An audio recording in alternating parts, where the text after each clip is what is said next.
নমস্কাৰ ফ্ৰেণ্ডছ আপোনালোকে চাই আছে মোৰ ইউটিউব চেনেল কামৰূপ টেক আৰু মই ফিৰোজ আহমেদে কৈ আছোঁ সো ফ্ৰেণ্ডছ আজি মই আপোনালোকক এটি নতুন টপিকছৰ ওপৰত কথা পাতিম টপিকছবোৰ হৈছে এনেকুৱা ধৰণৰ আমাৰ অসম চৰকাৰে নতুনকৈ নিযুক্তি প্ৰক্ৰিয়া আৰম্ভ কৰিছে সেই নিযুক্তি ধৰণৰ ক'ত কেনেকুৱা ধৰণে আবেদন কৰিব লাগিব আৰু ক'ত আবেদন কৰিব লাগিব আবেদন কৰিবলৈ কি প্ৰক্ৰিয়া অৱলম্বন কৰিব লাগিব পইচা কিমান লাগিব সেই সকলোবোৰ খুঁটিনাটি মই ইয়াত পুংখানুপুংখকৈ আলোচনা কৰিম আপোনালোকে ক'তো নাযায় ভিডিঅ'টি সম্পূৰ্ণকৈ চাওক সব ফ্ৰেণ্ডছ এতিয়া মোৰ স্ক্ৰীনত গুচি গৈছোঁ আৰু আপোনালোকে নিশ্চয় ভিডিঅ'টো সম্পূৰ্ণকৈ চাব বুলি আশা সো ফ্ৰেণ্ডছ যিটো অসম চৰকাৰে চাকৰিৰ বাবে প্ৰক্ৰিয়া আৰম্ভ কৰিছে আৰু চাকৰি দিয়াৰ প্ৰক্ৰিয়া নিযুক্তি প্ৰক্ৰিয়া আৰম্ভ কৰিছে তাৰ বিষয়ে মই আপোনালোকক জনাব বিচাৰিছোঁ আৰু সেইটো হৈছে নাম্বাৰ 1ত আছে কোঅপাৰেটিভ ছ'চাইটি ৰিক্ৰুটমেণ্ট 2020 আৰু ইয়াৰ পোষ্ট খালি আছে ষ্টেনোগ্ৰাফাৰ এলিজিবিলিটি হৈছে ডিগ্ৰী পাছ লাগিব এজ লিমিট হৈছে 18 to 40 চেলাৰী 14,000 পৰা 65,000 লৈকে আৰু এপ্লাইং প্ৰচেছ অনলাইন হ'ব লাগিব আৰু এপ্লাইং ফিজ নীল হয় আৰু লাষ্ট ডেট 31/12/2020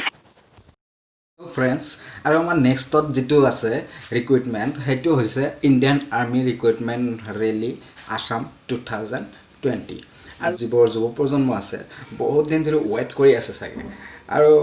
এই ইণ্ডিয়ান আৰ্মি বুলি ক'লে কিবা এটা নে আৰু এনাৰ্জি আহি যায় আৰু যে ইণ্ডিয়ান আৰ্মি বা সো তাৰ বাবে আমাৰ যুৱজন বহুত কষ্ট কৰে বহুত ৰাতিপুৱা উঠিব লাগে দৌৰিব লাগে বহুত কষ্ট কৰে তথাপি যদি চৰকাৰে এনেকুৱা ধৰণৰ পোষ্টবোৰ মুকলি কৰি দিয়ে তথাপি ভাল লাগে আৰু দিয়কচোন পোষ্টৰ বাবে আবেদন কৰিব পাৰিব যদি 10 পাছ আছে তথাপিও এই পোষ্টৰ বাবে আবেদন কৰিব পাৰিব আৰু এই পোষ্টৰ বাবে আবেদনকাৰী সকলৰ বয়সৰ সীমা এনেকৈ দিছে 01 অক্টোবৰ 1999 আৰু 1999ৰ পৰা 01 এপ্ৰিল 2003 লৈ ভিতৰত যিবোৰ জন্ম হৈছিল যিবোৰ মানুহ এই টাইমৰ ভিতৰত জন্ম হৈছিল সেইবোৰ মানুহে এই পোষ্টত এপ্লাই কৰিব পাৰিব আৰু এই পোষ্টৰ বাবে চেলাৰী পেকেজ এনেকুৱা ধৰণৰ দিছে মানে 14,000 পৰা 65,500 চেলাৰী পেকেজ এনেকুৱা দিছে এই চেলাৰী পেকেজটো শুনি ভালে লাগিছে ৰ'ব দিয়ক আৰু এই পোষ্টটো এপ্লাই কৰিবলৈ হ'লে আপুনি অনলাইন প্ৰচেছ কৰিব লাগিব বাকী প্ৰচেছত যাব নোৱাৰিব আপুনি অনলাইনত কৰিব লাগিব এপ্লাই কৰাৰ পিছত বিভাগৰ পৰা মাতিব আপুনি তাতে যায় ইণ্টাৰভিউ দিব লাগিব আৰু ইয়াৰ বাবে লাষ্ট ডেট ঘোষণা কৰিছে ইণ্ডিয়ান আৰ্মি বিভাগৰ পৰা লাষ্ট ডেট ঘোষণা কৰিছে 02/02/2021 সো ফ্ৰেণ্ডছ দেৰি নকৰি এতিয়াই এপ্লাই কৰক কাৰণ সুযোগ বাৰে বাৰে নাহে সো ফ্ৰেণ্ডছ আৰু যদি আপোনালোকে লিংক বিচাৰি পোৱা নাই ভিডিঅ'ৰ ডিছক্ৰিপশ্যনত যাওক